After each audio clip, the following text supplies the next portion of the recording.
Hello, ladies and gentlemen. Welcome to another episode of Explode Your Expert Business Show. And today we are here with the one and the only Riana Avis. How you doing, Riana? Hi, Simone. I'm doing fine, thanks. How are you? I'm really well. Are you surviving this heat wave? Yes, gosh. It's been incredible, but yes, I'm still here, still Are you are you breathing. are you enjoying it? Are you enjoying? Are you one of these kind of people that is like, no, I prefer like the cooler British weather? Or I prefer something between the cooler British weather and the heat wave. okay. So I'm not asking for much. If it gets too hot, I think, no, this is too much. I mean, if it gets um, cool in a British weather. Like today's kind of perfect inside, but outside it's like, oh, I need a cardi. Exactly. For, So no, for I for don't all the ask for much. for all the international guests that are listening at this moment, you got to understand that in the UK there is nothing like a mild weather from what I've realized, or it's August and it's freezing cold, or there are like 40 degrees Celsius. So right now we are in this heat wave, so that's why I was asked the question. But stop talking about heat. That's not why we are here. We are here to talk about focus in business. Before we go into the topic, can you tell a bit about yourself and what do you do and what projects are you working on? So yes, so me, business coaching and consulting, and I work with people with big hearts. Is about the best way I can describe it. Mm-hmm. They tend to be other service-based businesses who service, who just love helping people. And because I'm a people person, um, I just I love helping people grow.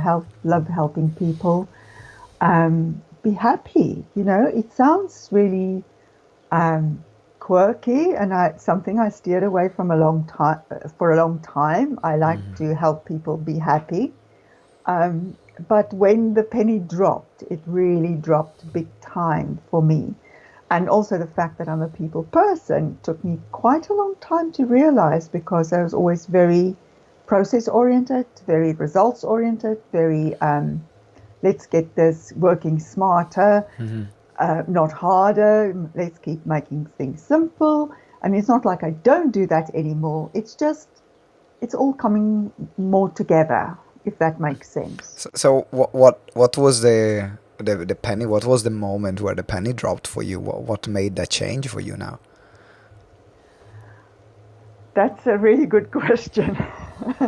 I went from being a radiographer to into IT. When I worked with people in radiography, it was like, here's a body, we position it in a certain way. We tell the body, breathe in, hold it, and hopefully we tell them to breathe again.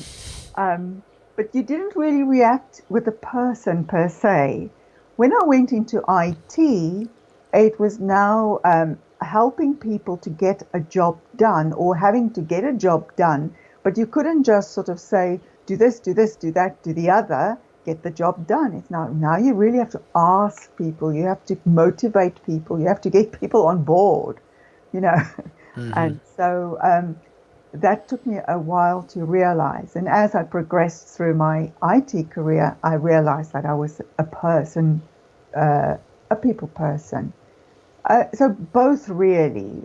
Uh, I remember being a child and I was told, I could work with machines, I could work with people. It's still true. And sometimes I want to do the more analytical stuff, and sometimes I want to do the more people stuff.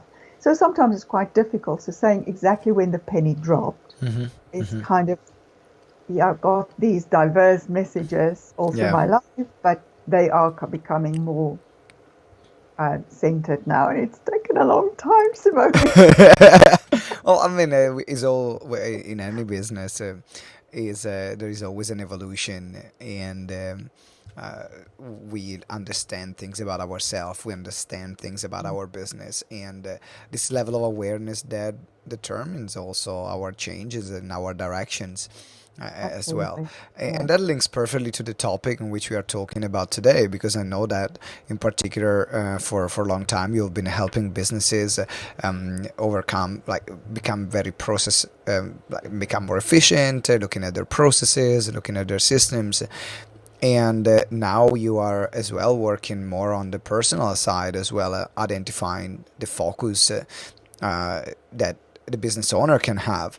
And before we were talking, there was we could identify a bit more the fact that there is a more focus on the personal side, what you said, making people happy, the self-care, and also there is the other part of the focus of the business on how do we identify opportunities, and how do we survive the overwhelm of things to focus on. That's what I would love to talk about today. So let's start from the beginning. We live in an environment, in a society where there are a lot of opportunities. Whether it's online, whether it's offline, opportunities are everywhere. So can you start from there, and then we'll start exploring how do we then identify which one are the opportunities, which are the distraction, what to say yes to, what to say no to. And that's a really good question, and it's one that's tough because there is such a lot out there. And I think as you get to know more about your business and what you want from your business and what you want for your life, it's much easier to say then, okay, this is an opportunity, and I'm going to go with that. This is a distraction. But I think it also takes some time to get to know yourself and where you want to take your business. So, for instance, last year I was working with a client who, out of the blue, came with this idea of she's found this perfect place for a new office. And it's like, when I work with my clients, we start quite broad. Mm-hmm. So what is it that you want for your life? What is it what you want for your business? What is it that you want to experience? What is important this year? What's important in the next 90 days? That kind of structure. And then we just focus on the next 90 days. And if there's anything else comes up, then we park it to review for the next opportunity. Mm-hmm. Yeah, we were in this 90-day cycle. And she's saying, I found this perfect office and we just got to do it. And now you have to say, okay, so what makes it so perfect? And then I always ask the client to explain your reasoning behind it. Mm-hmm. What will you benefit? How will you benefit? Why now? And it's getting behind those clarifying questions that then helps the client decide this is a real opportunity, and it's not just a distraction. Mm-hmm. And for me as a business coach or consultant, if I go in there and say, no, this is not on your plan at all, we can't do this, and it's absolutely the right thing for the business to do at that point, is not right either. So, you kind of walk a fine line. So does that answer your question? Yeah, no, absolutely. Mm-hmm. So what happened with the client? Did he get the office or not? Yes, she, that then became our primary project for the next 90 days, basically, because then it was handing in the notice in a current office, getting somebody else on board to be a partner on the new offices, getting the new offices painted and refurbished. And she's just so happy there, and everybody else is happy there. It's a much bigger space. It's a much, when I say cleaner space, she actually got, what's the word? Feng Shui?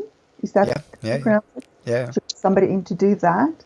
And she's so much happier in that environment. So it was absolutely the right thing for her to do at the time.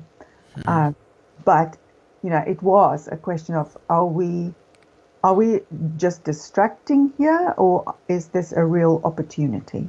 Yeah.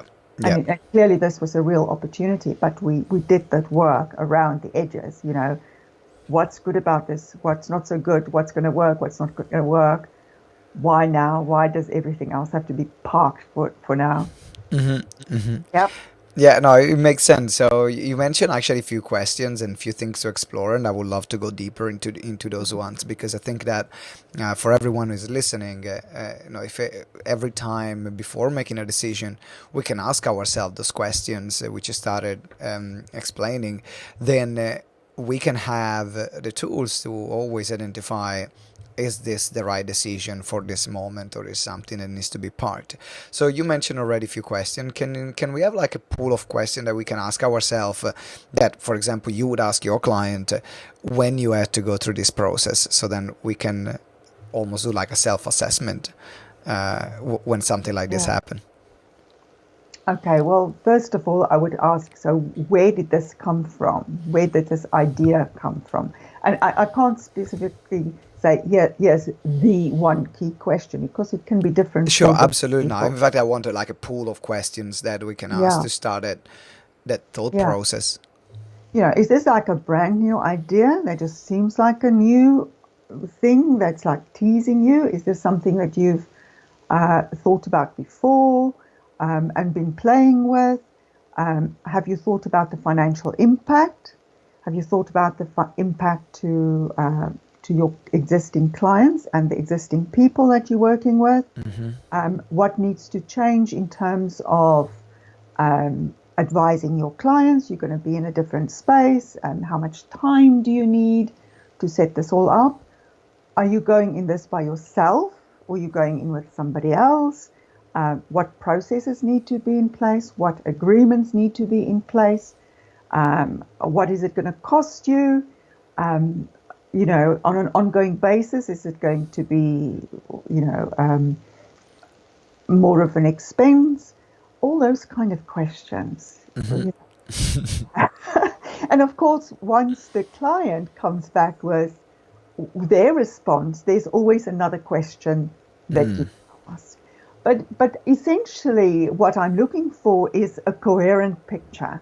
Yeah. You know, they've thought about how they're going to get from A to B, and as they answer the questions that I'm asking, I can kind of see where the gaps are. Yeah. And the other thing that I ask them often is, okay, so we look at the numbers. How do you feel about it? What's good about it? What's not so good about it? You know, what do you want to do more of when you're in this new space and place? So we kind of go through all of that. And also what's important is if they go, often when I say often, we normally don't work by ourselves. So who are the people that you're partnering up with here? Are they a good fit for you? Because if you're not a good fit and there's an issue further down the line, it's just not going to be a happy partnership. No, not at all. Yeah. Absolutely. I mean, you're familiar with the business canvas that we have with GTeX, and that's why exactly we created the parking space in the canvas, because there are a lot of people that have great ideas or an opportunity comes up, and now suddenly you need to steer away completely and create a new complete strategy for your business. Most of the time that opportunity is actually a distraction that is distracting you Absolutely. from the core. And very selfishly, I created for myself because I get excited about everything. Like, oh my god, this is awesome, this is such a new thing, I want to do it right now. And then there is Caroline and Ben, and I say, no, just slow down. We don't Yeah. need to go into Yeah. that. Let's put in the parking space.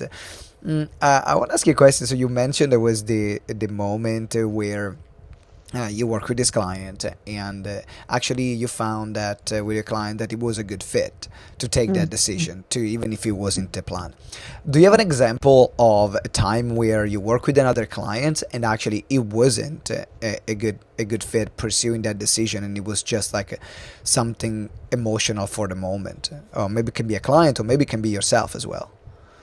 Yeah. So I have a client who she writes copy for the web. She's a copywriter, and she's particularly, that's her key skill. writing and SEO and all of that. She's very good with online marketing and all that. And for a while, she's been working on her packages. So what are the different things that she offers her clients? And so she came up with this idea of maybe I can offer a content strategy. Maybe I should be stronger in the content strategy arena. That was one idea. And I personally think that it encompasses what she does, because there are, you know how you have your clients, some of them are new to whatever they're doing.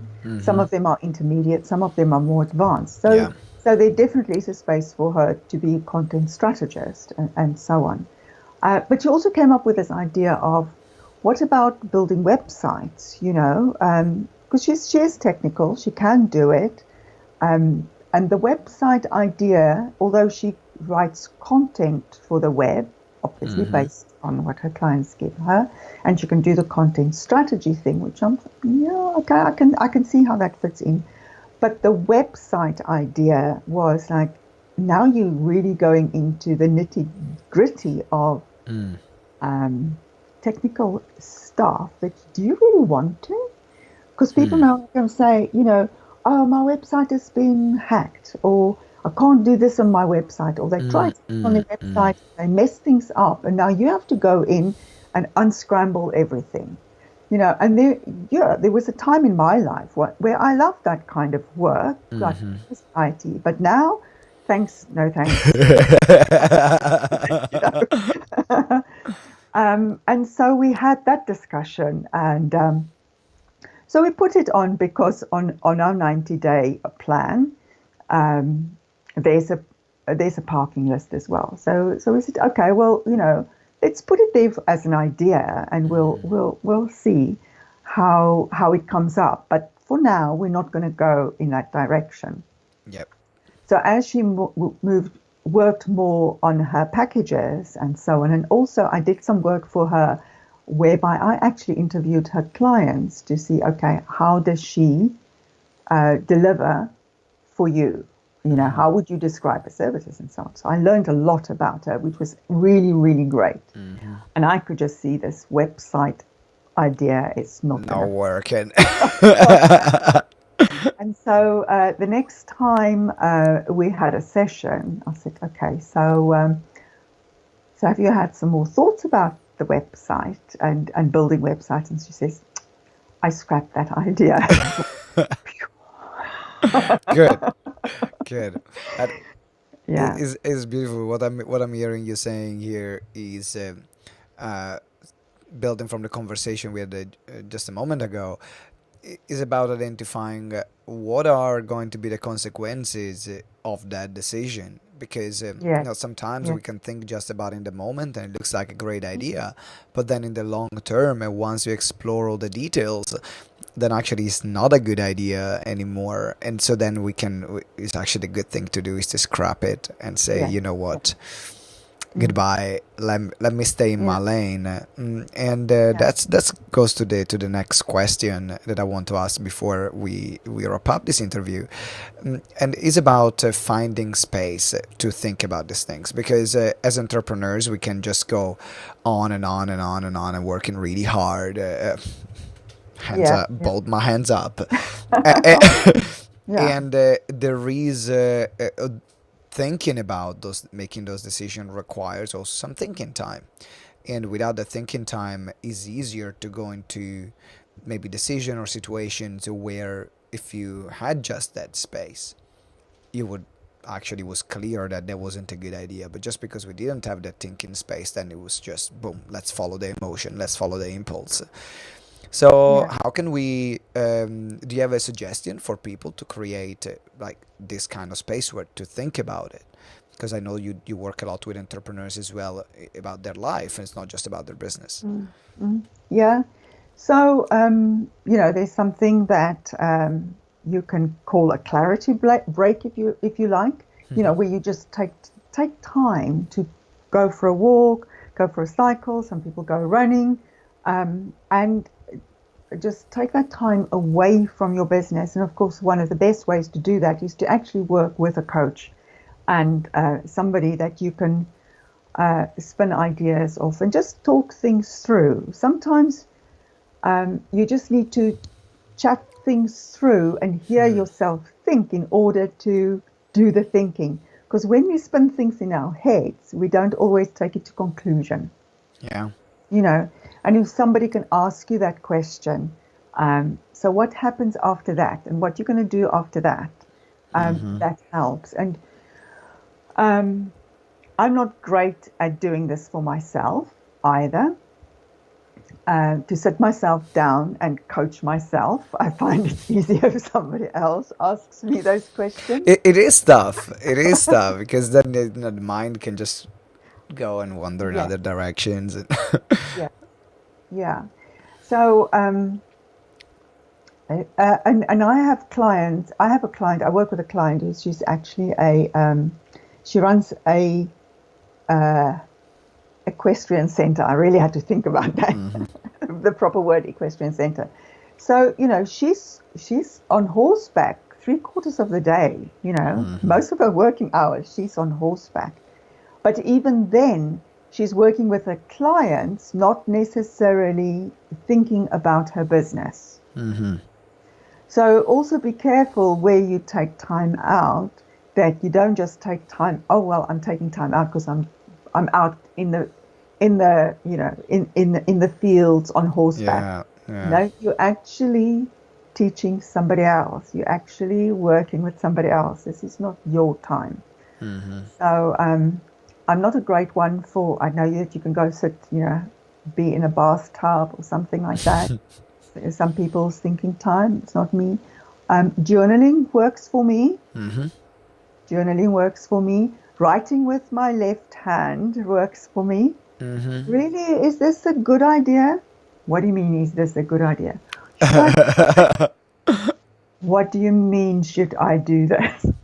Okay, tell me a bit more about that. So with you will write with the right hand, you will write a question, and with the left hand, you will write the answer. That's right. Tell me a bit more. Tell me a bit more. Never heard this before.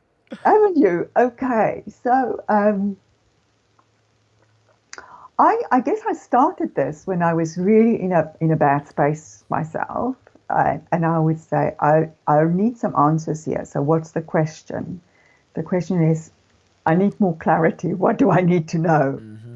And and then I will write with whatever comes to mind. I will write with my left hand.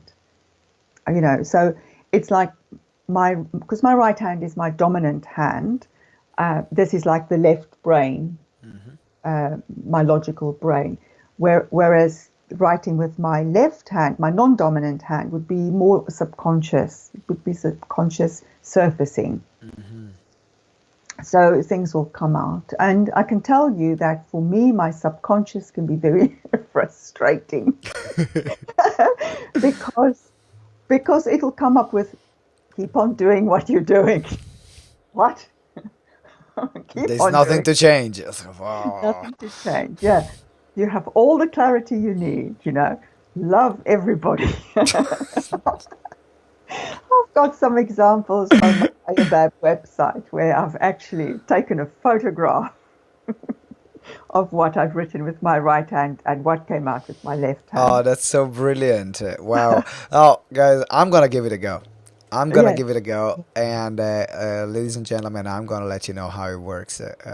I'm always up to try something new, and actually this sounds like it makes sense. It makes sense, and I never tried it before.